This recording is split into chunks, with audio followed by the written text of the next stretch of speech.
Hello everyone and welcome to We Meet at Digital Days. My name is Marie-Therese Kohl and I will moderate this presentation. We are very pleased that you took the time to participate in our virtual conference. The topic of this presentation is Choose the right thermal management solution for your design. Our speaker is Sebastián Mirasol Menacho. He will hold the presentation and will answer your questions. Before we start, I would like to point out one thing. You will be muted during this presentation. This means that you cannot ask questions via microphone during the presentations. Nevertheless, you have the opportunity to ask questions during the presentation at any time via the chat function. You will find the chat function in the control panel. This presentation will be about 30 minutes long. The chat questions will be answered in a Q&A session following the webinar. There are 5 to 10 minutes in addition scheduled for this. If we are unable to answer all your questions within this time, we will answer them via email afterwards. If you still have any other questions left, just mail us at exhibition@we-online.com. We will try to answer all your questions promptly. At the end of the webinar, you will be asked to participate in a feedback survey. We would be pleased if you take the time to fill out the survey and help us to improve the event. You will receive the link to the presentation in the next few days. The recording will be available at our website shortly. But now I will hand over to our speaker, Sebastian, and I wish you an exciting presentation. So, hi everyone, and welcome to this training on finding your own thermal management solution. As Marie-Therese mentioned, I'm Sebastian, and I'm the PM for thermal management materials in the EMC shielding and thermal materials team. So, today we're going to be talking about, let me see, there we go. We're going to be talking about this hot topic. We're going to begin talking about why thermal management is important, what are the most basics or things that we should know when talking about thermal management. We will also do a little organigram or something like that, just to see what the process workflow should be to actually pick the correct thermal management solution. And then at the very end, we will do a little case study where we will put on our designer hat, and we will go over the whole process together into how we estimate the material we're going to be using. We then simulate it with a material simulator, and then we verify all this information that we got with some experimental results. So thermal management, it's a hot topic. It's a field that's been around ever since electronics has been around, basically. In the beginning, there was not such a high need for thermal management because components were big. They were really largely distributed on really large PCBs, and yeah, they were not so close together and so on.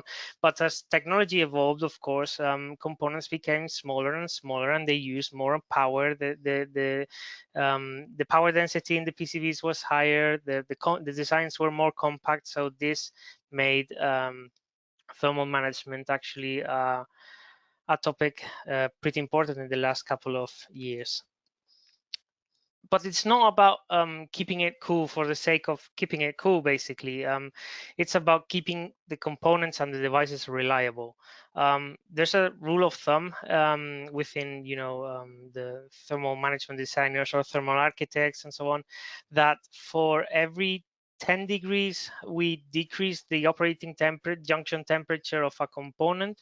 We are going to double its reliability. Of course, this is something really to take into account when we are working, for example, let's say with transistors, that you're limited to an operating temperature between -40 and +130 and so on. It's not about, using absolutely the maximum of the range and getting there up to the 130.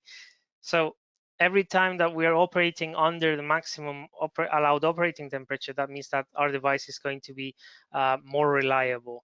And of course, this doesn't mean only that, we're going to be selling better products, or we're going to be consuming better products. It means that it's going to be better for everyone, because our customers are going to be happy, and of course we're going to have much less e-waste around for our sons and daughters to find around. So this said, thermal management 101, like, what are the things to keep in mind when talking about this topic? Well, thermal management is basically when you have a point A. That point A can be, I don't know, a power component. It can be an analog to digital converter, digital to analog converter, and so on.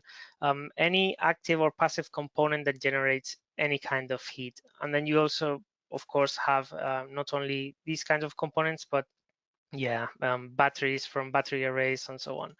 And then you have a point B, which is your cooling assembly, so as to say, which can be the metal housing of your device. It can be a heatsink array, it can be just one heatsink, or it can even be a water-cooled radiator or another kind of thermal plane. Now, thermal management is everything that's in the middle. It's what lets you transfer the heat from the hot component in point A to the cooling assembly in point B. Now, the way we transport the heat, or we provide, better to say, a path for this heat energy to travel through, it's basically done mostly in two ways. One of them is by filling a gap.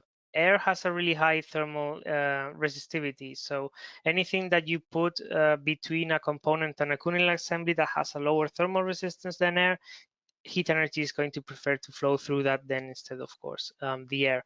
Now, gaps can be of very different sizes.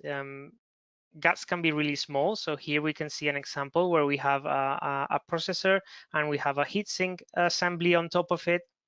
And even though it might seem that it's in completely fine contact, if we were to look closely under a microscope, we would find that the actual contact between the processor and the heatsink is not actually that much. So the thermal resistance would be pretty high. Now, if we were to fill that really thin gap with a material with high or higher than air thermal resistance, I mean lower, sorry, we would then be putting less strain on the flow of heat, and the heat will flow and it would cool our component much better.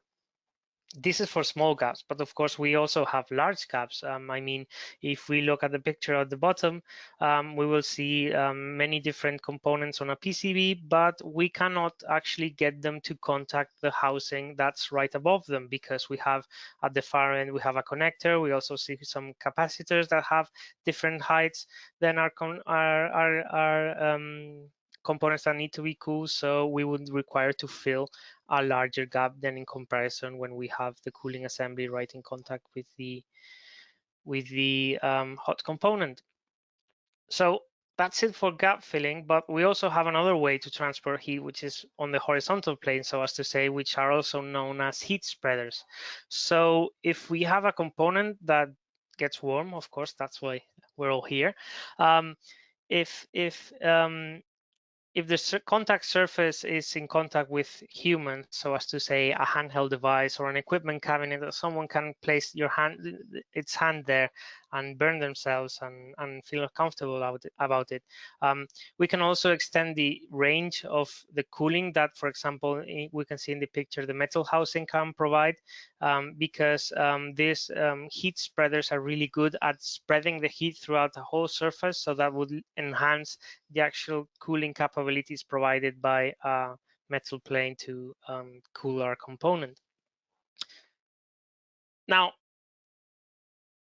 those were, I mean, the ways we can handle heat, but what's the actual things that we should keep an eye out for? Well, if we're talking about thermal management products, we're always going to have in mind two different things. One of them is the thermal conductivity, which is the capability of the material to allow the flow of heat energy through it between its contact surfaces. And then, of course, we have the thermal resistance, which is the opposition the material makes to the flow of heat within the flow of heat between the contact surfaces. They are closely related. In fact, one is the reciprocal of the other. So for thermal conductivity, we have it's normally measured in watts per meter Kelvin, and in thermal resistance is degrees Kelvin or degrees Celsius over watt, because it represents the temperature drop between the two contact surfaces. Now, of course, there might be the whole thing about thermal management is that it's really application specific, because there are so many materials and there are so many different conditions depending on what you need, depending on the requirement you may have. You might want to go one way or another, because sometimes applications may require adhesive contact surfaces. Sometimes they would, most of the times, will actually require electrical isolation. But we might come across places where, for example, the use of some materials is not allowed, such as silicon in some applications. We also have mechanical limitations where, I don't know, the contact surfaces between the component and the cooling assembly are not completely coplanar or parallel. So, and then of course, high operating temperatures. These are things that can point us in different directions when choosing a thermal management solution for our product. Now, talking about this, how do we find the actual solution that I need from my product when I'm looking at a really big portfolio of many things that do basically the same thing, which is provide a path for heat energy? Well, we mostly ask ourselves 4 questions, and these questions are the ones that are going to be more or less pointing us in the right direction. So the first one would be, of course, what gap size do I need to fill? Is it large? Is it small? This will already render out some of the solutions for our applications. What performance of a material do we really are we working with really high speed systems where we really need to dissipate lots of heat? Do we don't really need so much heat to be dissipated? How is the cooling assembly fixed to my hot component? Is it screwed to the metal housing? Is the heatsink clipped? Is it on spring-loaded bolts, or is it just the heatsink needs to be attached to the component with no other kind of mounting assembly? Are there any special requirements, like we talked about, the not being able to use some kind of materials, or having the need for electrical isolation and so on? And these are more or less all the questions that we should ask ourselves, and that would, of course, at the end, point us to a really small range of products that we can use sorry, as a thermal management solution for our product. So now we know what thermal management is. We know what we have to keep an eye out for. We know what questions should we ask ourselves. So now let's put on our designer hats and do a little case study together. So from the meetings, we know that we're going to be, we're in charge of doing the thermal management design for a DC motor driver that is going to be working on an industrial complex. And we know from, again, the meetings that we have the need to dissipate 2.5 watts approximately of peak power from our motor driver, and we know that it's going to be passively cooled because we don't have any kind of fans or anything within our system that can cool the device. So those are the 2 requirements for now we have. Now let's go through the process of finding a thermal solution. So first of all, it's a heatsink mounted with a screw onto our motor driver. So what's the gap size going to be? It's going to be a thin bond line, basically. Since it's mechanically screwed, we just want the product to be there to provide electrical isolation, and also to provide a path for the heat energy to leave our device. So anything under 0.5 millimeters will do just fine. What about the performance? Well, we're only trying to dissipate 2.5 watts, which, as you know, it's not that much of a requirement for really high performance material. So that's it. How is the cooling assembly fixed? We know it's a heatsink and it's going to be screwed to our motor driver. Are there any other special requirements? Yes, of course, we wanted to provide electrical isolation. So all these questions have already pointed us that we need a thin material with a low mid-range performance, and that needs to be that has to perform really well under high compression when we screw the heatsink to the cooling to the hot component, and as well it provides electrical isolation. So it's already actually narrowed down the material we should use, which is basically an insulator pad. This is the one that we're going to be keeping an eye out for. Now, this gave us an idea, but of course there are many insulator pads, there are many thermoconductivities, and so on. So how do we make sure before committing to a solution and buying full stock of everything? How do we know that we actually have what we need?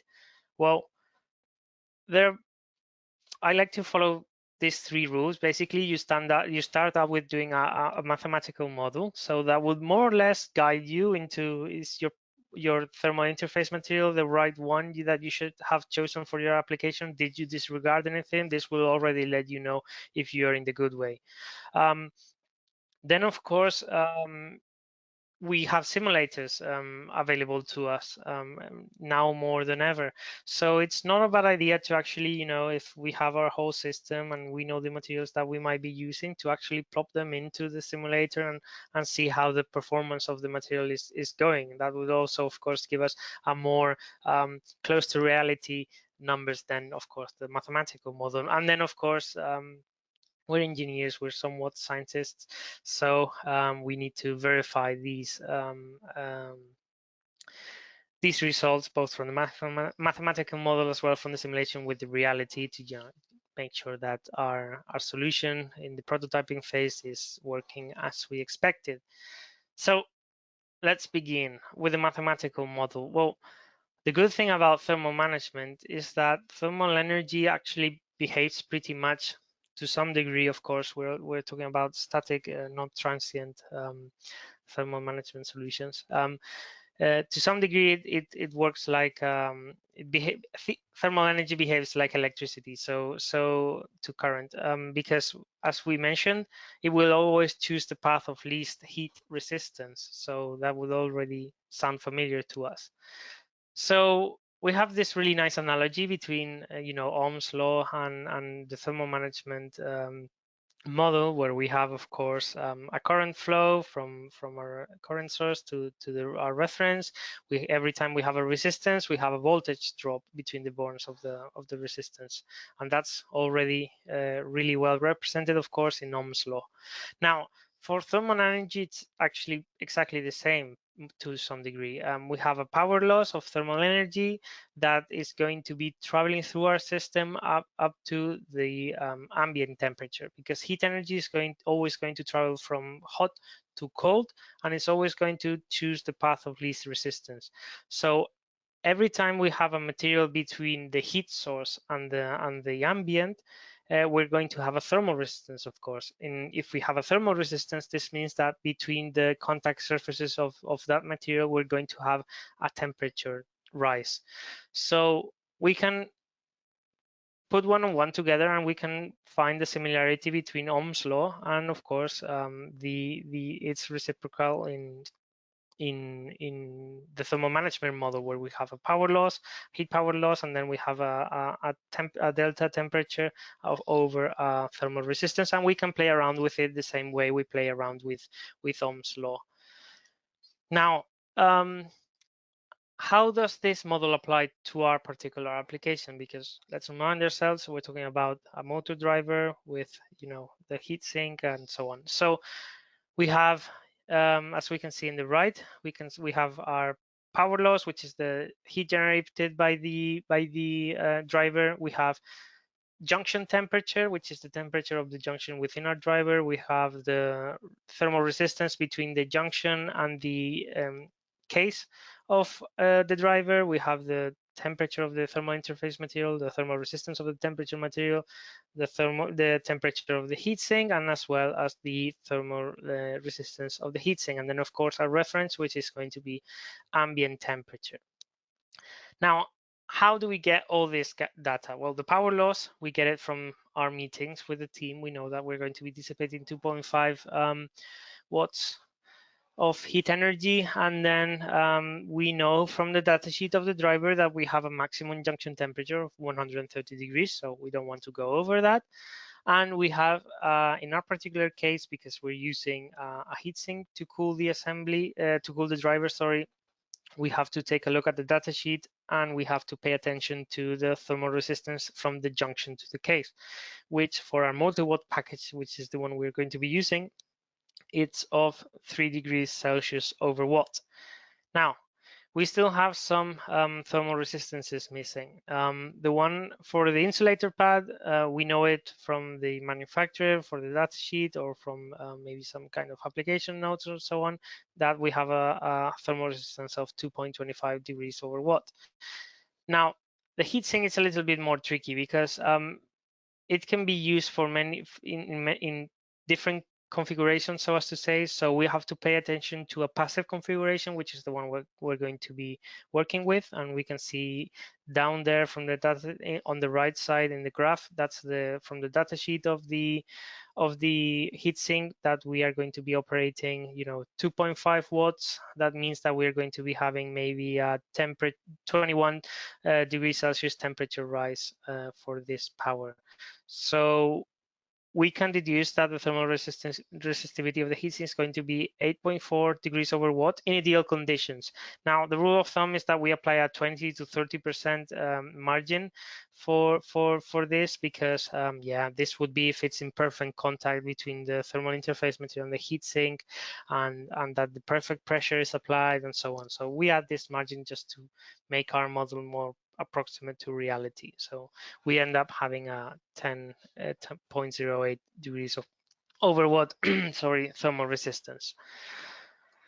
Now we have all the information we need. We have our 2.5 watts dissipated power. We have all the thermal resistances of all the materials that we're going to be having in the middle of our system. And then we have our reference temperature, which in the lab was of 23 degrees Celsius. Now, if we rearrange the power loss equals temperature drop over resistance, we can end up calculating the temperature difference for all the thermal resistances. So we can constantly be applying this formula and actually get up to where we can calculate the junction temperature of the driver. So here we are working for our system. We're working on a 61.32 degrees Celsius, which is very further down the line than the maximum rating of 130. So that's really nice, because that means we're not really stressing the driver much. That's for the mathematical model. Let's move into the simulation. Well, here we have we have the images where we put the model into ANSYS. We modeled all the materials, and we ended up doing some simulations to see how our component is performing under a more realistic approach. So the picture on the left is if we wanted to, just to elaborate on the use of thermal interface materials. On the picture on the left, we can see that there is no thermal interface material between the component and the heatsink, and we can see that there is a really large temperature difference between the heatsink and the component. On the picture on the right, we can see that after the thermal interface material was applied, the heat transfer between the component and the heatsink, as you can see by the colors, it's really, really more colorful than the one when we have no heatsink. We have such a temperature degrading in the heatsink because we are seeing a really nice temperature transfer between the component and the heatsink. And if we see the temperature on the component without the thermal interface material, it was running at 56.38 degrees or so. And when we apply just the same heatsink but with the thermal interface material, we already got the temperature down to 52 degrees, which is quite significant. But now our colleague John comes from outside the meeting. We were talking about this project, and he mentions, "Oh yeah, I remember we have some heat sinks left over from another project that would be also useful for this one. They're a little bit larger, so you might get a little bit more cooling effect." So would you like to try them out? So we say, yeah, of course. Why wouldn't we want to make our component even cooler? So we tried out to simulate this larger heat sink. We can see that already that the temperature difference the temperature of the component has already gone down to 38 degrees. And we, of course, this is expected. We're using a larger heat sink. That means we're going to have more surface for the heat energy to transfer to the ambient. That makes sense. But again, we sit down and think, hey, but the heatsink is larger than the component. What if I use a heat spreader on the backside of my heatsink, to actually distribute the heat more evenly and get the most I can get out of the heatsink? Well, as we can see in the picture on the right, the difference is not so large. Maybe this is because the heatsink was not more larger than the one originally, so that we can have a better comparison.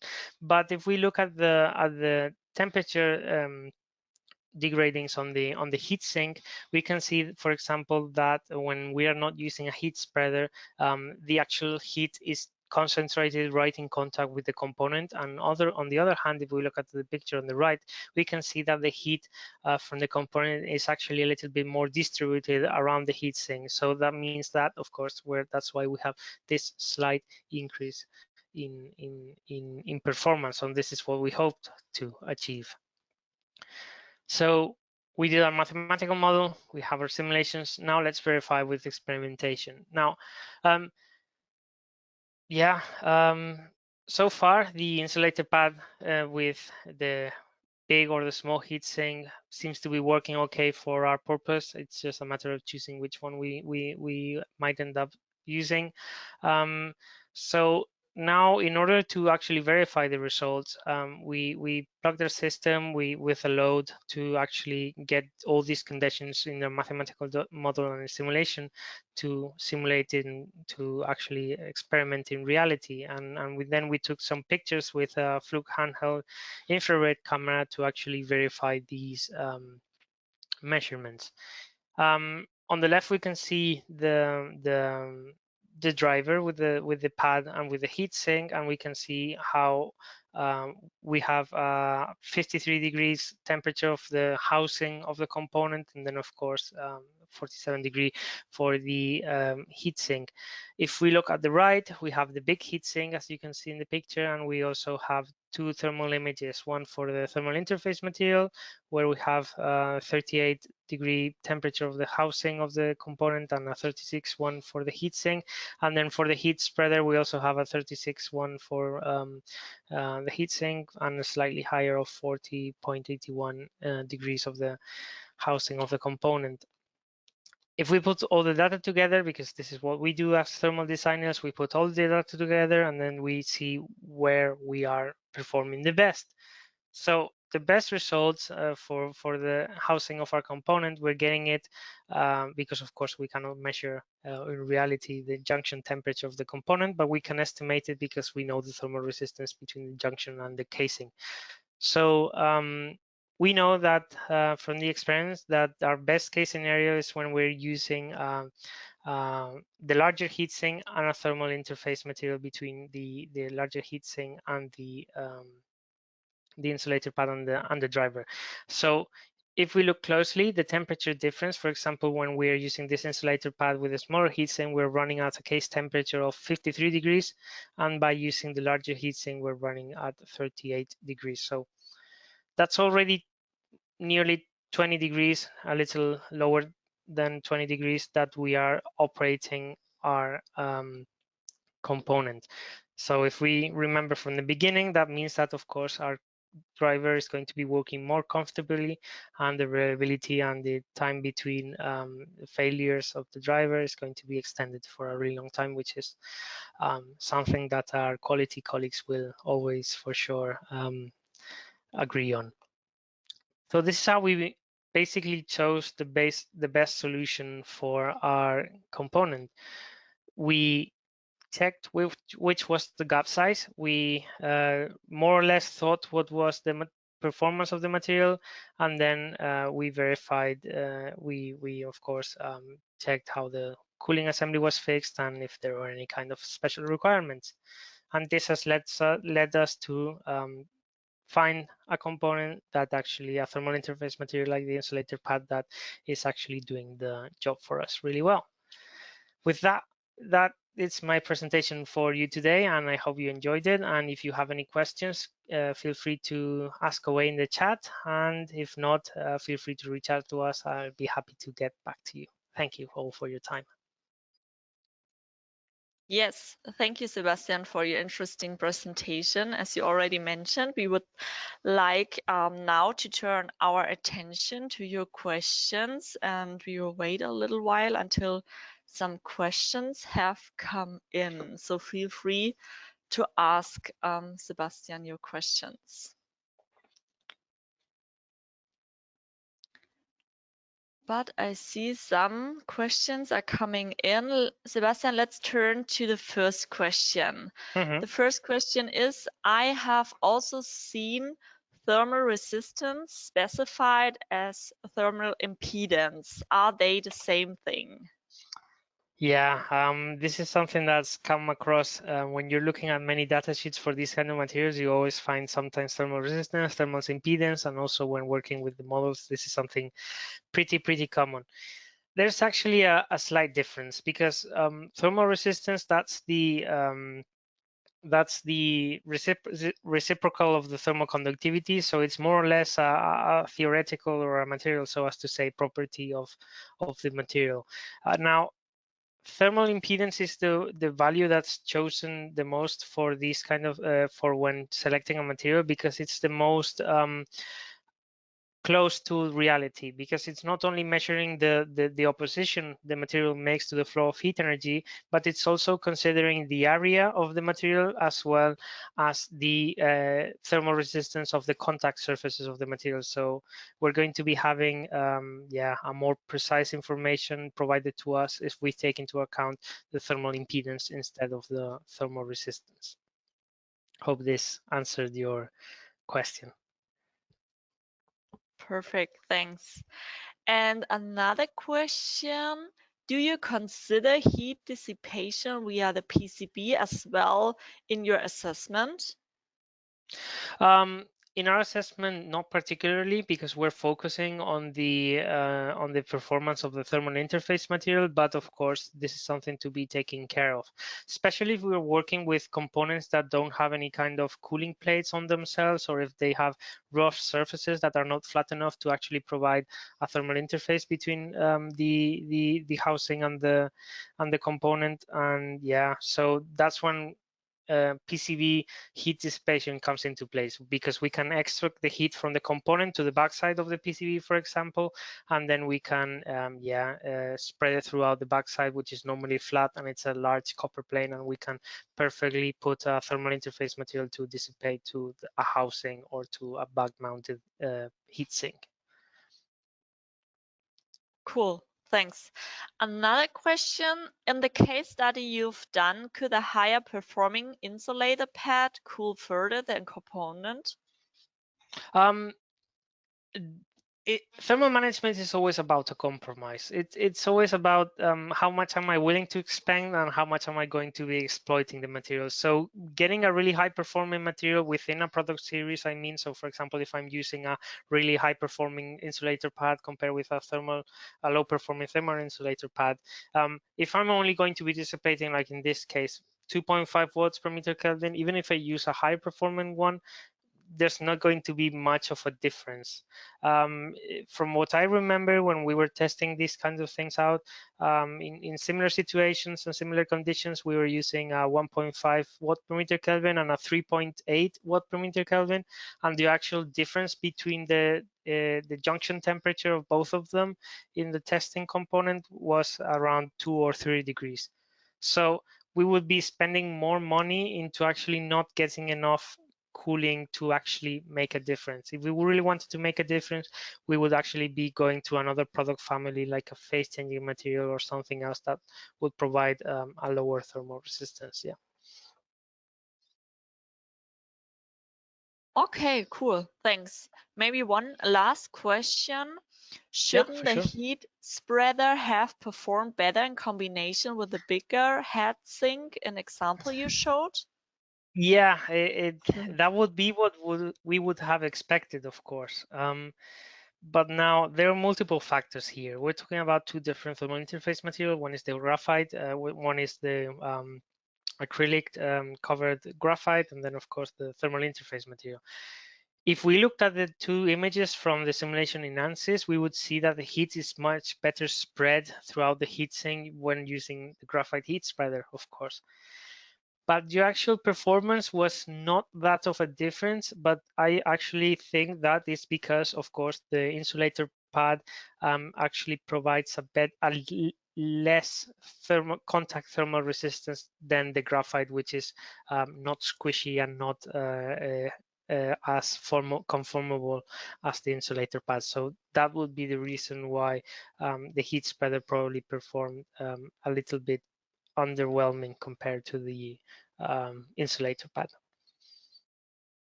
Perfect. Thanks, Sebastian. Thanks for answering the questions.